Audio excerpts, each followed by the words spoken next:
Mesdames, Messieurs, bonjour. Merci infiniment de nous rester fidèles et merci de nous choisir pour vous informer. Au sommaire de cette édition, approvisionnement en eau potable en milieu rural au Bénin. D'importantes résolutions ont été prises lors de l'atelier de restitution de l'évaluation de la réforme de l'affermage à Cotonou. On en parle dans ce journal. D'un atelier à un autre, atelier de réflexion sur l'héritage de la conférence des forces vives de la nation ce vendredi à Boumé-Calavi. Des jeunes venus de divers horizons ont appris des témoignages des aînés dans le but de construire un avenir démocratique et inclusif au Bénin. Et puis, hors du Bénin, au Maroc, le mois de Ramadan démarre entre préparation des aliments traditionnels, prudence sanitaire pour certaines personnes et l'effort des mosquées pour offrir un cadre propice à la prière. Précision en fin de journal.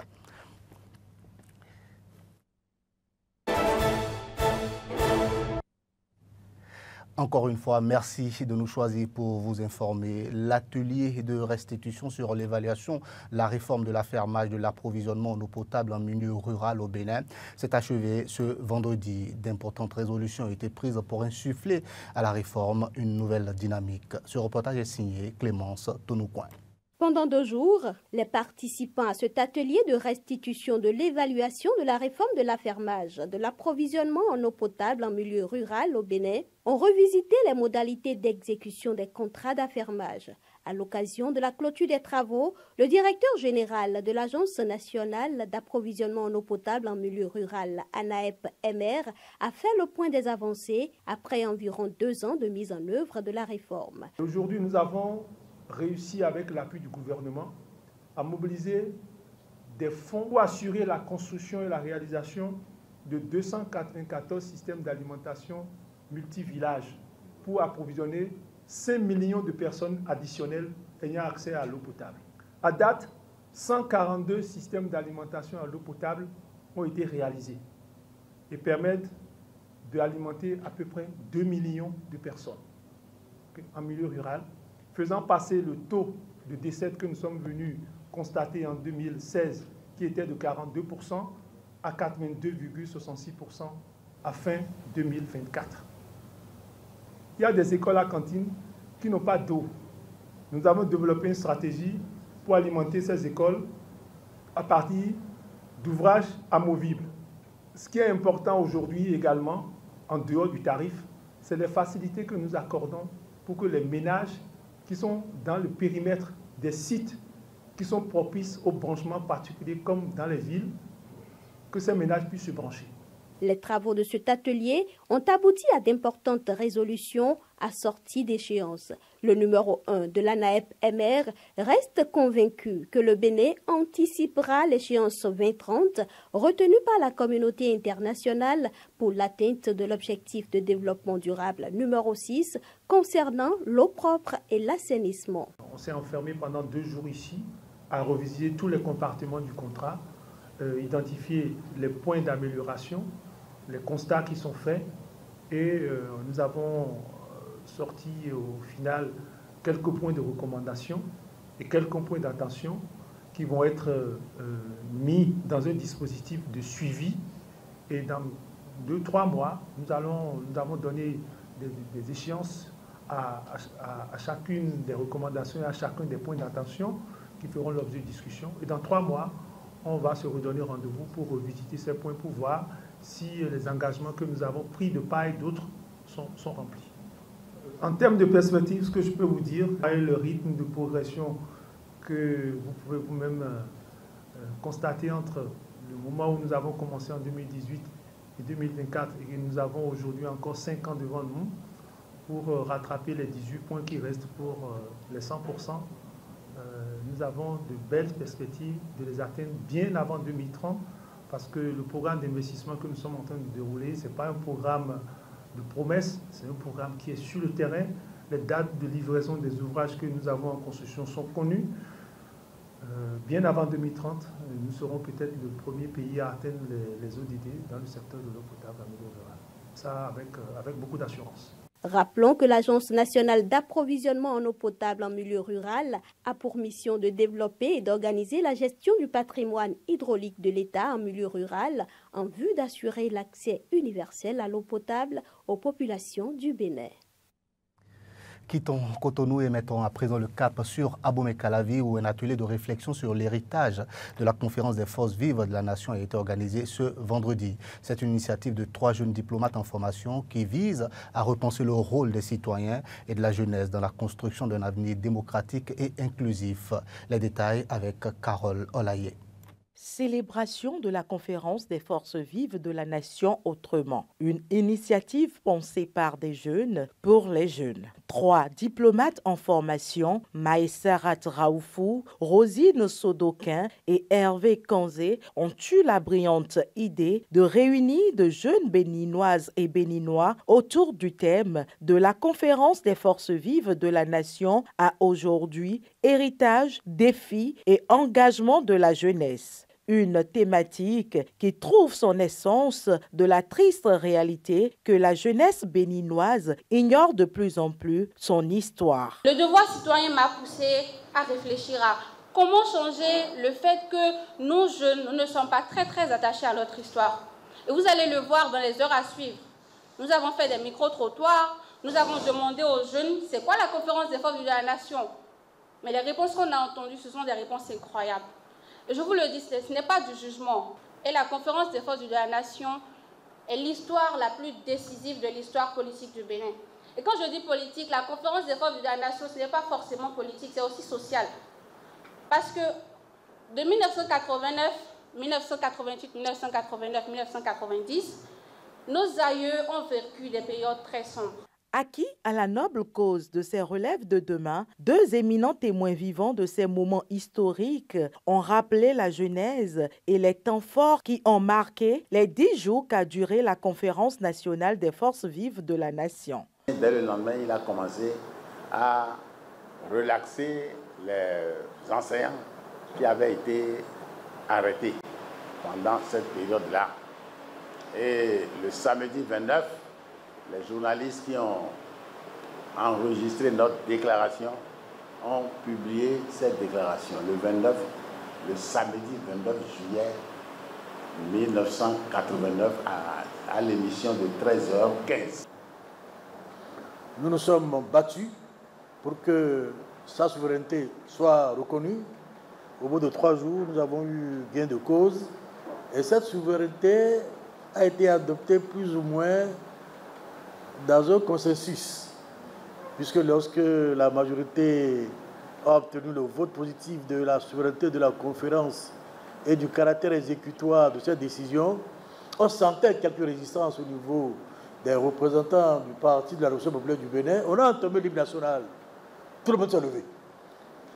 Le fait que nous soyons levés prouvait que nous adhérions à la souveraineté de la conférence. Moment de partage qui aura permis de passer au peigne fin au cours du débat citoyen, l'héritage de la conférence nationale et l'implication des jeunes dans la promotion de la démocratie chèrement acquise au Bénin.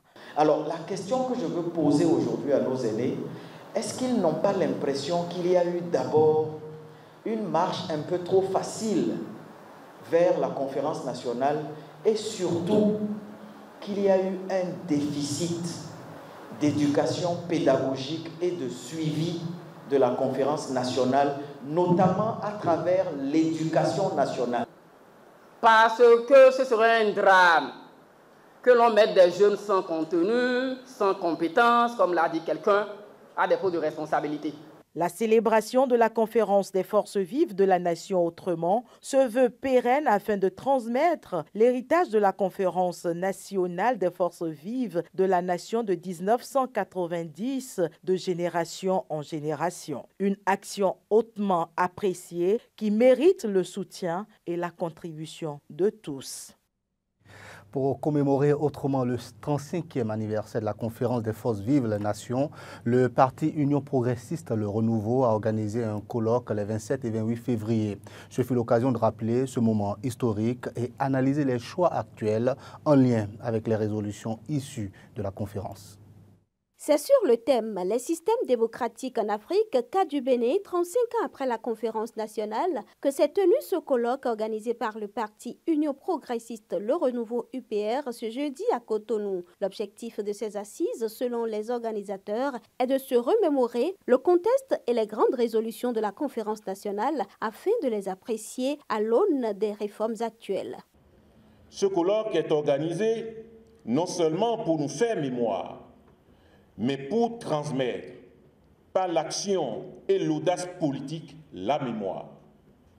Il est organisé pour faire mémoire, certes, des 521 délégués à la conférence, acteurs directs et immédiats de cette mutation politique et sociale profonde. Ce colloque est surtout organisé pour transmettre la mémoire des résultats de la conférence, dont il importe d'en faire l'inventaire avec la rigueur politique qui s'impose.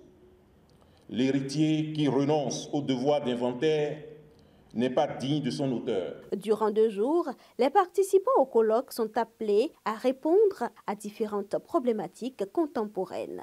Comment se réapproprier l'héritage politique de la conférence nationale en ce qui concerne le système partisan? Deuxièmement, dans un monde d'accentuation des vulnérabilités, des violences et des déviances, comment s'inspirer de l'héritage politique de la conférence nationale en vue d'une justice forte et juste? Troisièmement, enfin, et c'est un débat attendu, que retenir de la promesse de développement économique et de l'épanouissement individuel semé par la conférence des forces vives de la nation? Pour la première journée, un panel s'est penché sur l'état des lieux et les perspectives du système partisan et un autre sur le thème « État de droit et justice ». Le colloque a été rehaussé par la présence de personnalités politiques telles que Bruno Amoussou, Kolawole Idji et Abraham Zinziloué. Vers le miracle béninois, l'épreuve du pouvoir et de la démocratie. C'est le titre de l'ouvrage de l'ancien président Nicéphore Dieudonné Soglo qui a été officiellement lancé ce jeudi à Cotonou. Le livre restitue pour une bonne part le parcours et l'engagement politique du premier président du Bénin de l'ère du renouveau démocratique. À travers ce chef-d'œuvre, le premier président de l'ère démocratique au Bénin, Nicéphore Dieudonné Soglo partage son expérience et sa contribution à l'essor démocratique et économique du Bénin. Dans la présentation de l'ouvrage intitulé « Vers le miracle béninois, l'épreuve du pouvoir et de la démocratie », le père Éric Aguenounon qualifie le livre de trésor. Il fait remarquer que les qualités de son auteur transparaissent dans les écrits. Le savant, le poète et l'architecte. Ces 3 attributs du président Soglo transparaissent aisément dans cette œuvre solennelle, qui est un délice historique, politique, économique et culturel. Un legs, une mine, un trésor. Dans son ouvrage, l'ancien président de la République s'est focalisé sur l'histoire du Bénin, en particulier le rôle de la Conférence nationale des forces vives de la nation. Galiou Soglo, fils de Nicéphore Dieudonné Soglo et organisateur de la cérémonie, dira que ce livre est bien plus que simple récit de l'histoire du Bénin. Ce livre témoigne d'une tranche importante de notre histoire, et bien plus. Il détaille les difficultés auxquelles mon père dut faire face dans l'exercice du pouvoir pour mener à bien les réformes vitales, entamer les travaux d'Hercule, sortir le Bénin du marxisme-léninisme, le faire reconnaître et briller à l'international, renouer des liens avec les pays frères. Bref, l'ambition stimulante d'un homme pour faire émerger une nouvelle dynamique sociétale. Pour le ministre en charge de la culture, l'ouvrage du président Soglo s'inscrit dans la tradition des grandes contributions des intellectuels au service de la mémoire nationale. Selon lui, cet ouvrage est une leçon sur la démocratie. Cet ouvrage est aussi une leçon sur la démocratie et la gouvernance. Il interroge l'équilibre entre idéal et réalité, entre aspiration populaire et contraintes du pouvoir, entre réformes nécessaires et résistances institutionnelles. Il rappelle combien la démocratie est un processus en constante évolution, nécessitant vigilance et engagement de tous les citoyens. Je voudrais saluer cette contribution majeure à la construction de notre mémoire collective. Pour mieux comprendre les défis actuels du Bénin, en particulier ceux liés à l'héritage colonial et à la violence qu'ont subi les peuples africains, l'ancien président Soglo insiste sur la nécessité de revenir sur l'histoire. Dans son discours, il met l'accent sur la violence de l'histoire coloniale. Aimé Césaire dit « L'Europe occidentale est comptable devant toute la communauté humaine du plus haut tas de cadavres de l'histoire. » Et ça a commencé avec Christophe Colomb. En dehors de l'ancien président Boni Yayi, l'événement a réuni de nombreuses personnalités politiques, des anciens présidents d'institutions, des intellectuels et des citoyens. Information hors du Bénin à présent, dans toutes les communautés musulmanes du monde entier, le mois de Ramadan a démarré. Au Maroc, les jours qui précèdent ce mois sacré constituent une période de grande activité et de préparation méticuleuse. Plus de précisions avec nos confrères d'Africa News. Le mois de Ramadan transforme les marchés en lieux très animés où les Marocains viennent s'approvisionner. Certains aliments sont essentiels pour rompre le jeûne au moment de l'iftar après le coucher du soleil ou pour le chouar, le dernier repas avant l'aube. Dans cette boulangerie, l'équipe prépare une quantité bien plus importante que d'habitude. Nous faisons de notre mieux pour augmenter le nombre d'employés et les heures de travail. Nous cherchons également à offrir de nouveaux produits différents de ceux des années précédentes.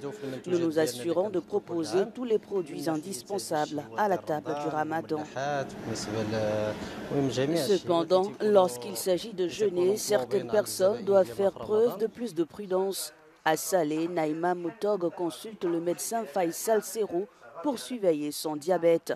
Ce dernier vérifiera sa tension artérielle ainsi que son taux de glycémie avant de lui indiquer si elle peut jeûner en toute sécurité pendant le Ramadan. Lorsqu'une personne diabétique jeûne, son taux de glycémie peut augmenter de manière significative, ce qui peut entraîner des troubles de la conscience, tels que la perte de concentration et des hallucinations, ainsi que des problèmes digestifs et une déshydratation. Dans les cas les plus graves, cela peut mener à un coma et parfois même à la mort. Il existe également un risque d'hypoglycémie pendant le jeûne, ce qui représente un autre danger pour la santé du patient. Avant de prendre l'habitude de consulter un médecin, il m'arrivait de m'évanouir pendant le Ramadan, précisément au moment de l'iftar. Depuis, j'ai commencé à consulter régulièrement un médecin pour prévenir tout problème de santé ou risque de crise cardiaque. Les tapis et les courants sont très recherchés pendant cette période, tandis que les mosquées se préparent à recevoir un grand nombre de fidèles. Voilà qui vient mettre un terme à cette édition. Occasion pour nous de souhaiter un bon mois de Ramadan à toute la communauté musulmane. Mesdames, Messieurs, merci infiniment de nous avoir suivis et bonne suite des programmes sur Eden TV. Le bonheur d'être à vous.